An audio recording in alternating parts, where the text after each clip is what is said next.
Hi, ഞാനിവിടെ പരിചയപ്പെടുത്താൻ പോകുന്നത് 11 പവനോട് കൂടി അടങ്ങിയ ഒരു വെഡ്ഡിംഗ് നെക്ലേസ് സെറ്റിനെ കുറിച്ചാണ്. അതിൽ നമുക്ക് ഫസ്റ്റ് ഓഫ് ഓൾ ആയിട്ട് നമുക്ക് വരുന്നത് ഒരു കേരള മോഡലായിട്ട് വരുന്ന ഒരു മുല്ലമുട്ടി രീതിയിൽ വരുന്ന ഒരു നെക്ലേസ് ആണ്. ഏകദേശം 5 പവൻ നമുക്ക് വരുന്നുണ്ട്. രണ്ടാമതായിട്ട് വരുന്നത് ഹാൻഡിക് മോഡലിൽ ഒരു ഗ്രീൻ സ്റ്റോൺ പതിപ്പിച്ചിട്ടുള്ള ഒരു നെക്ലേസ് ആണ്. ഏകദേശം നമുക്കൊരു 4-4.5 പവനായിട്ട് നമുക്ക് വരും. മൂന്നാമതായിട്ട് വരുന്നത് നമുക്ക് ഇതിൽ ഒരു ബംഗാളി മോഡൽ വരുന്ന ഒരു നെക്ലേസ് ആണ്. ഒരു 3 പവനായിട്ട് നമുക്ക് വരുന്നുണ്ട്.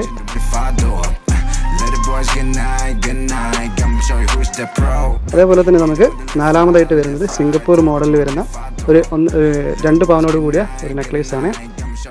ലാസ്റ്റ് വണ്ണായിട്ട് വരുന്നത് നമുക്ക് ഒരു ടർക്കിഷ് മോഡലായിട്ട് വരുന്ന 1.5 പവനിൽ വരുന്ന നെക്ലേസ് ആണ് നമുക്ക് വരുന്നത്.